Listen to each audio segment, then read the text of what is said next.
இந்த வீடியோவில் நாம் சால்வ் பண்ண போகிற இந்த ப்ராப்ளம் 80% மேலே யூனிவர்சிட்டி எக்ஸாமில் திரும்ப கேட்கக்கூடிய ப்ராப்ளம். அனைவருக்கும் வணக்கம். Welcome to optimistic academy mathematics. Learn ahead, lead the world. நம்மளுடைய சேனலில் double integral, triple integral, functions of several variable, ordinary differential equation, partial differential equations, Z transforms இந்த நேமில் பிளேலிஸ்ட் க்ரியேட் பண்ணி நிறைய ப்ராப்ளம்ஸ் சால்வ் பண்ணி videos போட்டிருக்குறோம். நம்ம சேனலுடைய பிளேலிஸ்ட்டை கோத்ரூ பண்ணி பாருங்கள். அது மட்டும் இல்லை, டிஎன்பிஎஸ்சி மாதிரியான காம்படிட்டிவ் எக்ஸாமினேஷன்ஸுக்கு தேவையான ஆப்டிடியூட் அண்ட் மென்டல் எபிலிட்டி ப்ராப்ளம்ஸும் நிறையா சால்வ் பண்ணி வீடியோஸ் போட்டிருக்குறோம். சரி, அப்படி என்ன ப்ராப்ளம் சால்வ் பண்ண போகிறோம் அப்படின்னா, அப்ளிகேஷன்ஸ் ஆஃப் பிடிஇ அதில் ஒன் டைமென்ஷனல் வேவ் ஈக்குவேஷனை சால்வ் பண்ண போகிறோம். அதாவது ஸ்ட்ரிங் ப்ராப்ளம் சால்வ் பண்ண போகிறோம். ப்ராப்ளம் என்ன அப்படின்னு பார்ப்போம்.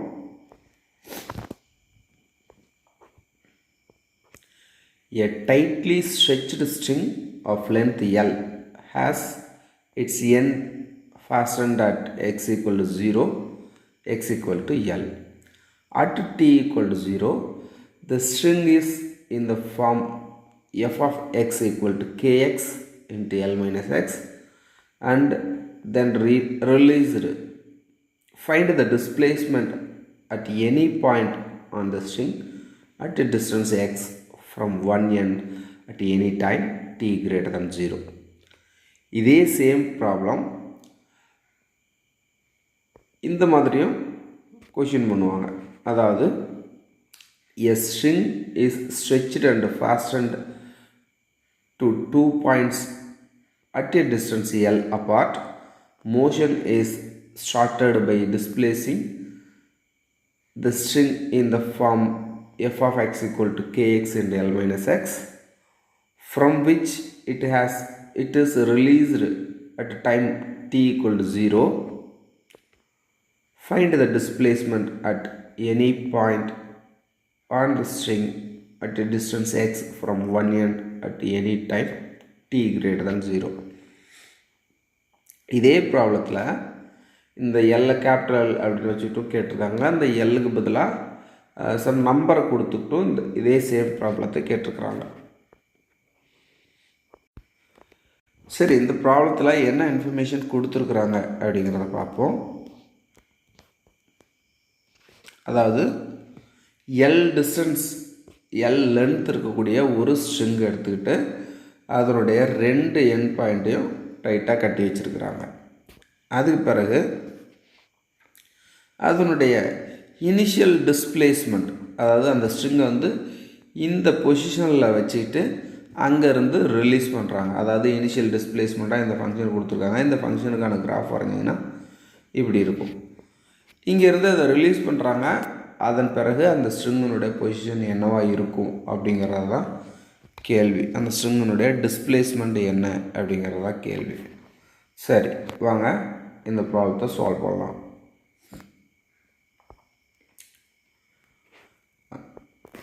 Displacement of string is given by the solution of one dimensional wave equation. One dimensional wave equation அப்படிங்கிறது dou square y by dou t square equal to c square dou square y by dou x square. சரி, இப்போது ப்ராப்ளத்தில் கொடுத்துருக்கக்கூடிய இன்ஃபர்மேஷனை நம்ம எடுத்து எழுதுவோம். அதாவது initial and boundary conditions. First y of 0, t equal to 0 for all t greater than 0. என்ன மீனிங் இதுக்கு? ஒரு ஸ்ட்ரிங் 2 எண்ட்லேயும் கட்டி வச்சுருக்கோம் அப்படின்னு சொல்கிறோம் இல்லையா? இந்த பிகினிங் பாயிண்ட் அதில் தான் எக்ஸனோட வேல்யூ 0. இந்த பாயிண்ட்டு நீங்கள் எந்த டைம் எடுத்துக்கிட்டாலும் எந்த விதமான மூமெண்ட்டும் இருக்காது, எந்த வித டிஸ்பிளேஸ்மெண்ட்டும் இருக்காது. அப்படிங்கிறது தான் y of 0, t equal to 0 அப்படின்னு ரெப்ரசன்ட் பண்ணுறோம். அதே மாதிரி இந்த எண்டும் நம்ம கட்டி வச்சுருக்கோம் இல்லையா? இந்த எண்டுலேயும் எந்த வித டிஸ்பிளேஸ்மெண்ட்டும் இருக்காது. அதை எப்படி எழுதுறது?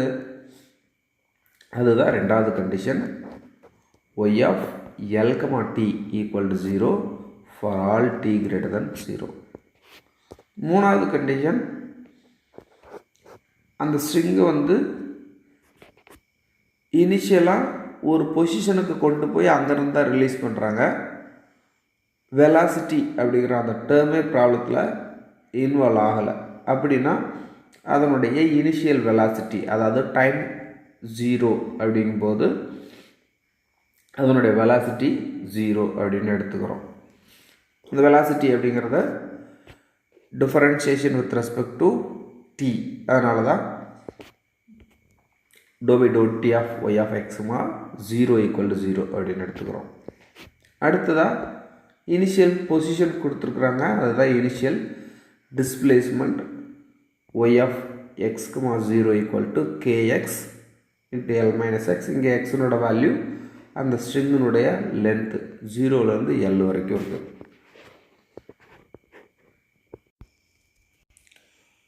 இப்போது முதல் ஈக்குவேஷன் சொன்னோம் இல்லையா, அதனுடைய சொல்யூஷன் எழுத போகிறோம். அதாவது இந்த ப்ராப்ளத்தில் கொடுத்துருந்த கண்டிஷன்ஸ், பவுண்ட்ரி அண்ட் இனிஷியல் கண்டிஷன்ஸுக்கு சூட்டபிளாக இருக்கிற மாதிரி ஒரு சொல்யூஷன் எழுதணும். அது முதல் ஈக்குவேஷனுக்கு ஆக்சுவலாக 3 பாசிபிள் சொல்யூஷன்ஸ் இருக்கும். அதில் ஒரு சொல்யூஷன் எடுத்துக்கிட்டு தான் நம்ம ப்ராப்ளம் ஒர்க் அவுட் பண்ண போகிறோம். அது எந்த சொல்யூஷன் அப்படின்னு பார்த்தீங்கன்னா, y of x, t = a cos px plus b sin px into c cos cpt plus d sin cpt. ஏன் இந்த சொல்யூஷனை சூஸ் பண்ணி ப்ராப்ளம் ஒர்க் அவுட் பண்ணணும் அப்படின்னு பார்த்தீங்கன்னா, ஸ்ட்ரிங்கை அந்த இனிஷியல் பொசிஷன்லேருந்து ரிலீஸ் பண்ணிங்கன்னா அந்த ஸ்ட்ரிங் மேலே கீழேன்னு திரும்ப போயிட்டு வந்துக்கிட்டே இருக்கும். அது ஒரு பீரியாடிக் ஃபினாமினா. அப்போது அந்த பீரியாடிக் ஃபினாமினாவை ரெப்ரசன்ட் பண்ணுறதுக்கு நம்ம பீரியாடிக் ஃபங்க்ஷன் இன்வால்வ் ஆகிருக்கக்கூடிய இந்த சொல்யூஷனை எடுத்துக்கிறோம். அதாவது இதில் இந்த சைன் காஸ் ஃபங்க்ஷன்லாம் பீரியாடிக் ஃபங்க்ஷன், அதனால தான் இந்த சொல்யூஷனை நம்ம எடுத்துக்கிட்டு ஒர்க் அவுட் பண்ணுறோம். இப்போ இந்த சொல்யூஷனில் நம்ம பவுண்ட்ரி கண்டிஷன், முதல் கண்டிஷனை கொண்டு அப்ளை பண்ண போகிறோம். அதாவது என்ன முதல் கண்டிஷன், y ஆஃப் 0, t = 0. என்ன மீனிங், எக்ஸுக்கு பதிலாக 0 அப்படின்னு சப்ஸ்டிட் பண்ணும்போது இந்த ஃபங்க்ஷனை மொத்தமாகவும் 0 அப்படின்னு மாறிடுது. அப்படின்னா இதில் எக்ஸுக்கு பதிலாக 0ன்னு ரீப்ளேஸ் பண்ணால் அந்த மொத்த ஃபங்க்ஷனோட வேல்யூவே 0 அப்படின்னு மாறிடும். அதை தான் இங்கே எழுதியிருக்கிறோம். இப்போ இதில் நமக்கு என்ன தெரியும், sin 0னோட வேல்யூ 0, அப்போ இந்த டேர்ம் காலி ஆகிடும். cos 0னோட வேல்யூ 1, அப்போ இந்த a அப்படியே ரீட்டைன் ஆகும். அப்போ ரீரைட் பண்ணி எழுதுனா இந்த மாதிரி கிடைக்கிது. a இன்ட்டு செகண்ட் ப்ராக்கெட்டுக்குள்ளே என்ன ஃபங்க்ஷன் இருக்கோ அதை அப்படியே எழுதி =0 போடுறோம். சரி, இப்போது இந்த ஏவும் இந்த ப்ராக்கெட்டுக்குள்ளே இருக்கக்கூடிய இந்த எக்ஸ்ப்ரெஷனும் மல்டிபிள் ஆகும்போது நமக்கு 0 கிடைக்கிது. அப்படின்னா இது ரெண்டில் ஏதோ ஒன்று 0வாக இருக்கணும். பட் இந்த காஸ் ஃபங்க்ஷன், சைன் ஃபங்க்ஷன் எல்லா நேரமும் 0ன்னு இருக்காது. சம்டைம்ஸ் 0 ஆகும், பட் எல்லா நேரமும் 0 இருக்காது. அப்படின்னா என்ன அர்த்தம்னா, இந்த ஏங்கிற வேல்யூ இருக்கு இல்லையா, இது தான் கண்டிப்பாக 0ன்னு இருந்தாகணும். therefore a = 0. சரி, நாம் என்ன கண்டுபிடிச்சிருக்கோம், இந்த ஃபஸ்ட்டு கண்டிஷனை அப்ளை பண்ணும்போது ஏவனோட வேல்யூ 0 அப்படின்னு கிடைக்குது.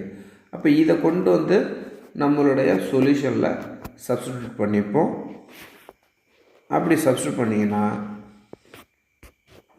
y of x, t = b sin px into c cos cpt plus d sin cpt அப்படின்னு இருக்குது.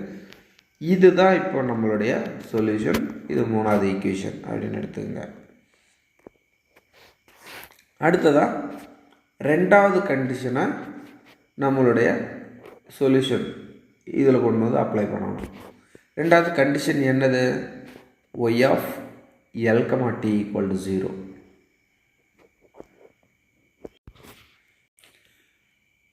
என்ன மீனிங் இருக்குது, எக்ஸுக்கு பதிலாக L அப்படின்னு ரீப்ளேஸ் பண்ணும்போது இந்த ஃபங்க்ஷன் வேல்யூவே 0 அப்படின்னு ஆகிடுது.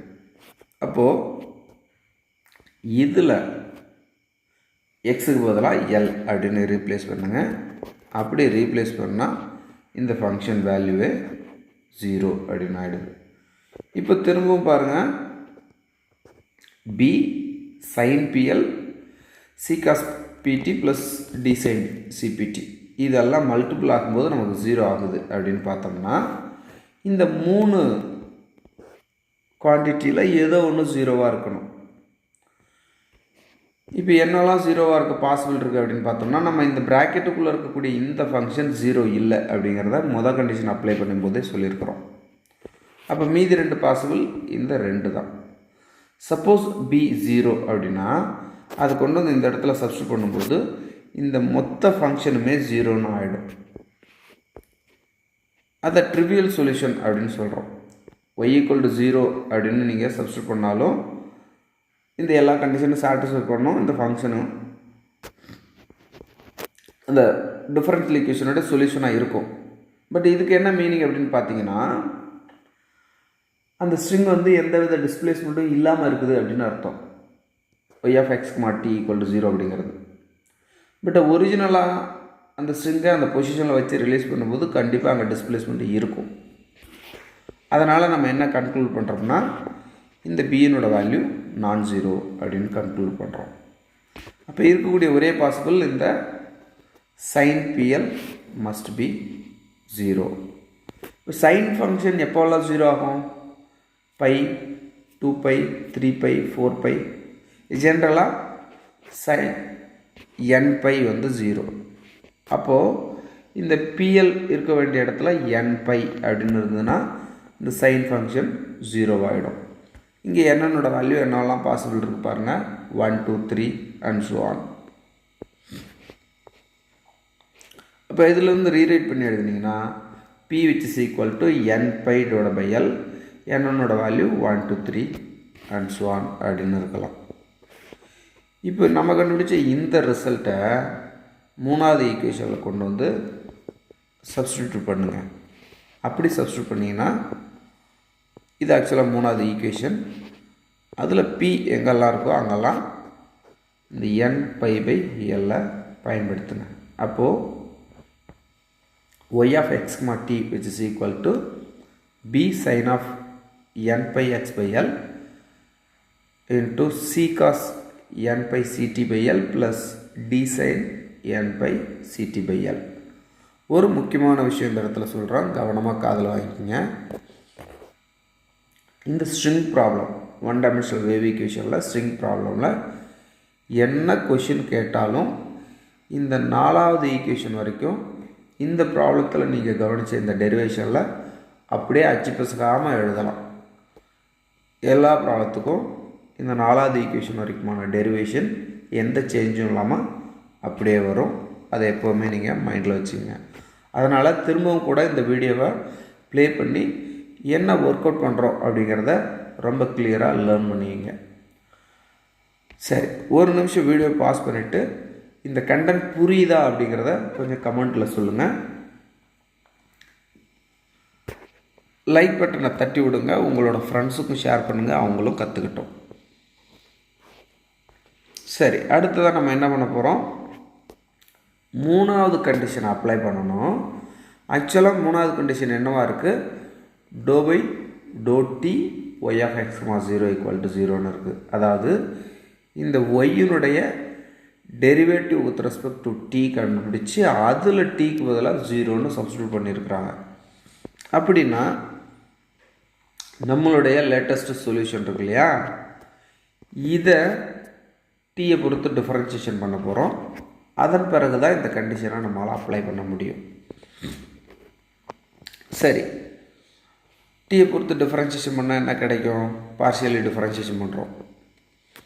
இப்போ இந்த பிங்கிறது கான்ஸ்டன்ட், இதில் டி இன்வால்வ் ஆகலை, அது ரெண்டுமே இந்த எக்ஸ்பிரஷன் கூட மல்டிபிள் இருக்குது. அதனால் இதை அப்படியே வச்சுக்கோங்க.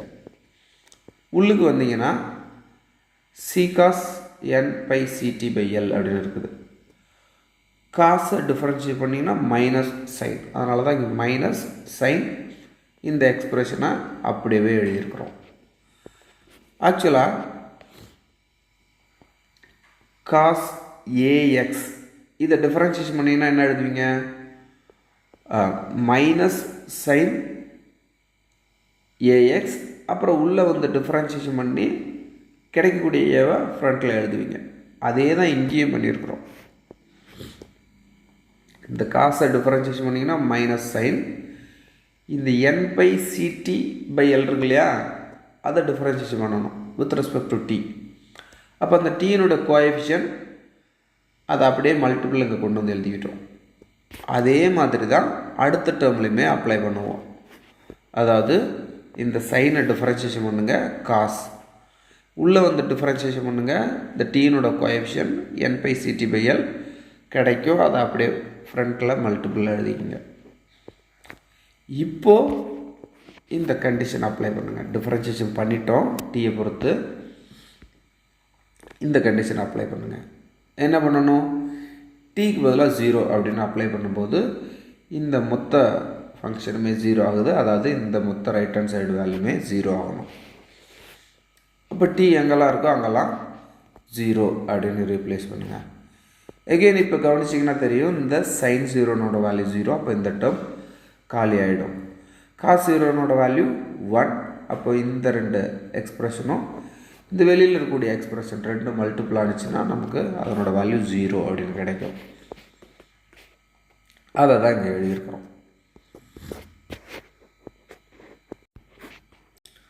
இப்போ இங்கே கவனிங்க, 4 குவான்டிட்டி மல்டிபிள் ஆகி நமக்கு 0 கிடைக்குது. இதில் பி 0 கிடையாதுன்னு முன்னவே நம்ம சொல்லியிருக்கிறோம். இந்த n pi c by l அப்படிங்கிறதும் 0 கிடையாது. இந்த சைன் ஃபங்க்ஷன் இருக்குது, அதுவும் 0 கிடையாது. அப்படின்னா இந்த டி இருக்கு இல்லையா, அதனோட வேல்யூ தான் 0வாக இருக்கணும். இப்போ இதை கொண்டு வந்து நம்மளுடைய லேட்டஸ்ட் சொல்யூஷனில் அப்ளை பண்ணுங்கள், சப்ஸ்டியூட் பண்ணுங்கள். அப்படி சப்ஸ்டியூட் பண்ணிங்கன்னா என்ன ஆகிடும், இந்த டேர்ம் 0 அப்படின்னு ஆகிடும்.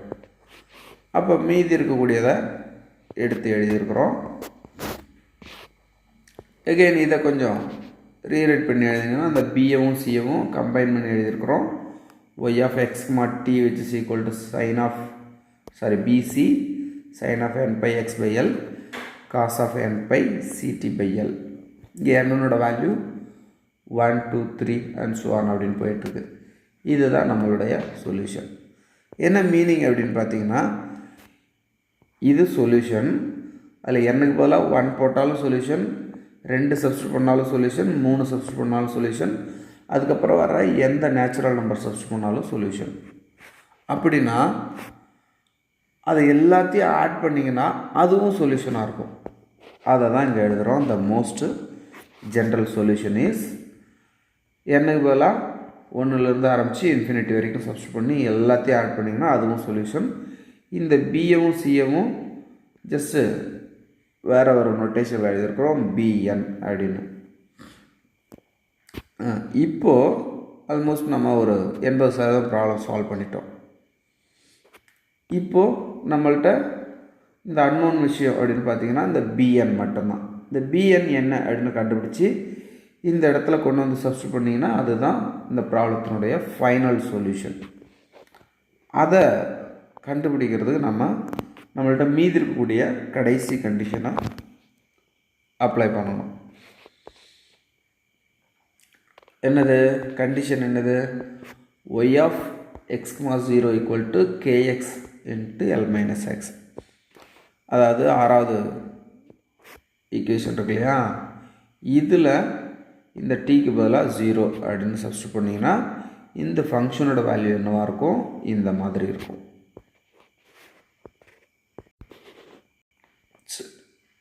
சரி, அப்போது இந்த டீக்கு பதிலாக 0 அப்படின்னு ரீப்ளேஸ் பண்ணுங்கள். அப்போ என்ன ஆகிடும், இது காஸ் 0 அப்படின்னு ஆகிடும். அப்படின்னா அந்த மொத்த வேல்யூ இந்த ஃபங்க்ஷனுக்கு ஈக்குவலாக இருக்கும். அதை தான் இங்கே எழுதியிருக்கிறோம்.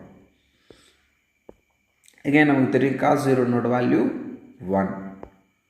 அப்போ என்ன ஆகிடுது, summation b n sine of N pi X by l equal to k x into l minus x. இப்போ இந்த எக்ஸ்ப்ரெஷன் என்ன மாதிரி இருக்குது அப்படின்னு பார்த்தீங்கன்னா, இது ஒரு ஹாஃப் ரேஞ்ச் சைன் சீரீஸாக இருக்குது. அப்போ இந்த கேபிட்டல் பிஎன்னோட வேல்யூ கண்டுபிடிக்கணும்னா இந்த ஃபங்க்ஷனை நம்ம 0 to L இன்டர்வலில் ஹாஃப் ரேஞ்ச் சைன் சீரீஸை எக்ஸ்பேண்ட் பண்ணி எழுதணும். இப்போ அதை எப்படி எழுதுறது? இங்கே இருக்கிறது அப்படியே எழுதியிருக்கோம்.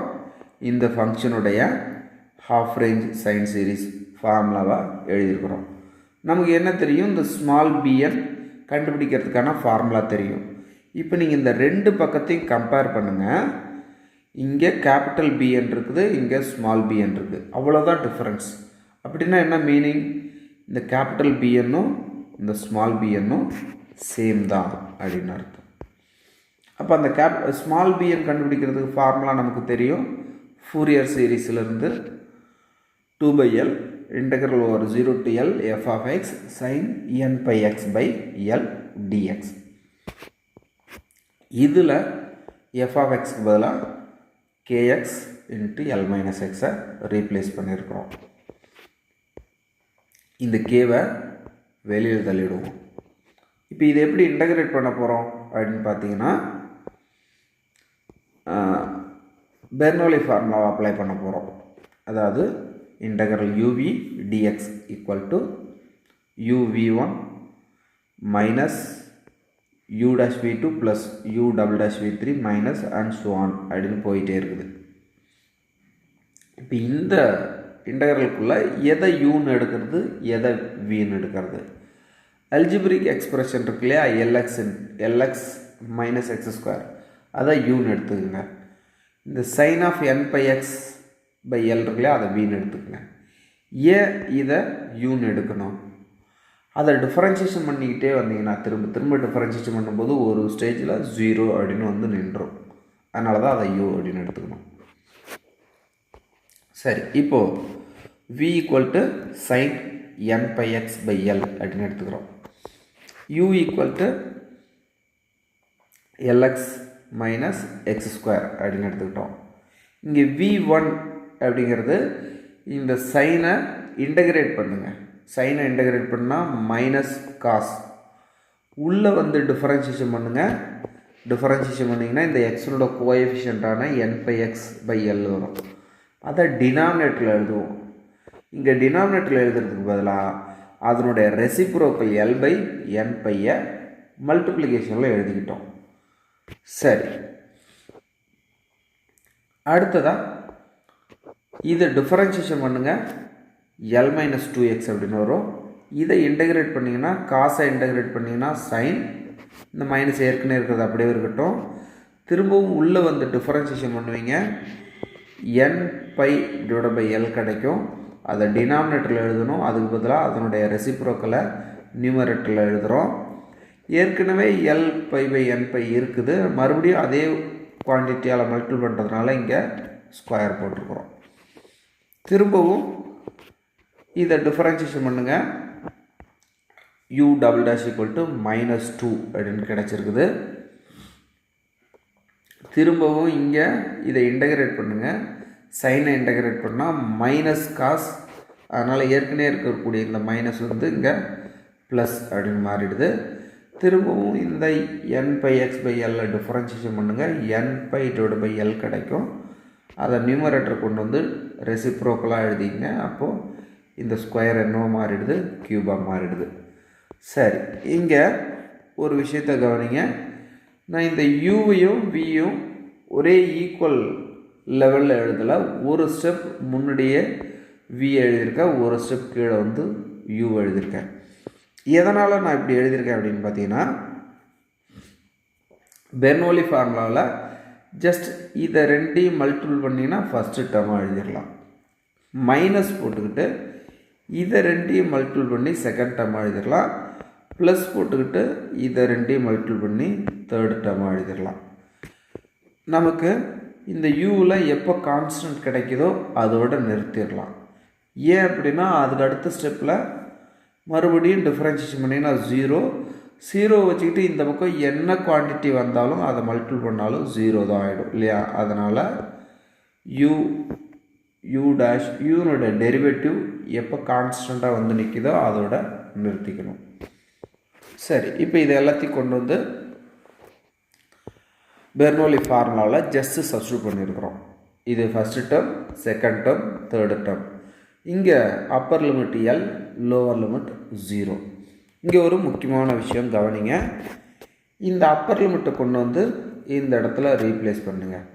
எக்ஸுக்கு பதிலாக எல் ரீப்ளேஸ் பண்ணிங்கன்னா இதுவும் எல் ஸ்கொயர், இதுவும் எல் ஸ்கொயர் ஆகிடும்.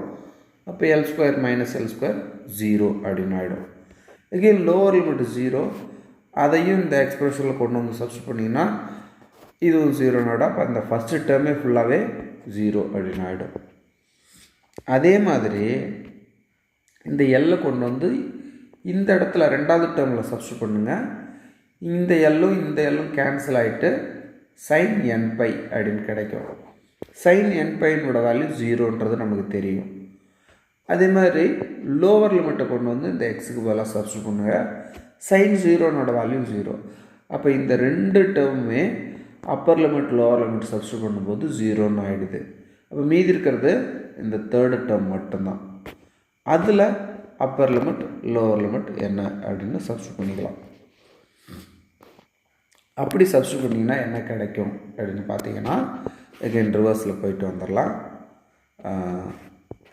இந்த எல்லை வந்து இந்த இடத்துல ரீப்ளேஸ் பண்ணுங்கள். அப்போ இந்த எல்லும் கேன்சல் ஆகிட்டு cos nπ அப்படின்னு கிடைக்கும். இதுதான் அப்பர் லிமிட். மைனஸ் இந்த எக்ஸுக்கு பதிலாக 0 சப்ஸ்டிட் பண்ணுங்கள், அது cos 0 அப்படின்னு கிடைக்கும். அதை தான் இந்த ஸ்டெப்பில் நம்ம எழுதியிருக்கிறோம். சரி, அடுத்த ஸ்டெப்பில் நம்ம என்ன பண்ண போகிறோம் அப்படின்னு பார்த்தீங்கன்னா இந்த -2 கொண்டு வந்து வெளியில் மல்டிபிள் பண்ணிங்க -4 அப்படின்னு ஆகிடும். இங்கே எல் க்யூப் இருக்குது, இங்கே ஒரு எல் இருக்குது. அப்போ சிம்பிளை பண்ணிங்கன்னா நியூமரேட்டரில் எல் ஸ்கொயர் அப்படின்னு வந்துடும். டினாமினேட்டரில் nπ இருக்குது, அதுக்கு மேலே க்யூப் இருக்குது. அதனால தான் நம்ம இங்கே தனித்தனியாக n³ π³ அப்படின்னு எழுதியிருக்கிறோம். ப்ராக்கெட்டுக்குள்ளே என்ன எழுதியிருக்கோம் பாருங்கள். இந்த cos nπனோட value -1 whole power n minus cos 0நோட வேல்யூ 1. சரி, இதை கொஞ்சம் ரீரைட் பண்ணி எழுதுனா என்ன கிடைக்கும் அப்படின்னு பாருங்கள். அதாவது இந்த எண்ணுக்கு பதிலாக ஆட் நம்பர் சப்ஸ்டிட் பண்ணிங்கன்னா 1, 3, 5 இதெல்லாம் சப்ஸ்டிட் பண்ணும்போது இதனோட வேல்யூ -1 இருக்கும். இங்கே ஒரு -1 இருக்குது. அப்போ ஆட் பண்ணிங்கன்னா -2 வரும். அந்த -2 கொண்டு வந்து இங்கே மல்டிபிள் பண்ணிங்க. இப்போ +8 அப்படின்னு வந்துடுது. n ஆட் அப்படிங்கும்போது bnனோட வேல்யூ இது. அதுவே எண்ணுக்கு பதிலாக ஈவன் நம்பரை சப்ஸ்டிட் பண்ணுங்கள். அப்போ என்ன ஆகிடும், இந்த டேர்ம் +1 அப்படின்னு ஆகிடும். இங்கே -1. அப்போ ஆட் பண்ணும்போது இந்த குவான்டிட்டி 0. அப்போ மொத்த வேல்யூமே 0. bn small bn or capital bn அதனோட வேல்யூவை நம்ம கண்டுபிடிச்சிட்டோம். இதை இப்படி கூட மாற்றி எழுதலாம். அதாவது bn capital Bn small bn which is equal to 8k L square divided by n³ π³ இங்கே என்னோட வேல்யூ 1,3,5 அப்படின்னு எழுதலாம். இதை கொண்டு வந்து நம்மளுடைய சொல்யூஷன், இந்த மோஸ்ட் ஜென்ரல் சொல்யூஷன் இருக்கு இல்லையா, அதில் இந்த bnக்கு பதிலாக ரீப்ளேஸ் பண்ணுங்கள். அப்படி ரீப்ளேஸ் பண்ணி எழுதுனீங்கன்னா y of x, t which is equal to summation n equal to 1, 3, 5 and so on infinity 8k L square by n³ π³ sin of n pi x by L cos of n pi ct by L அப்படின்னு கிடச்சிருக்கு.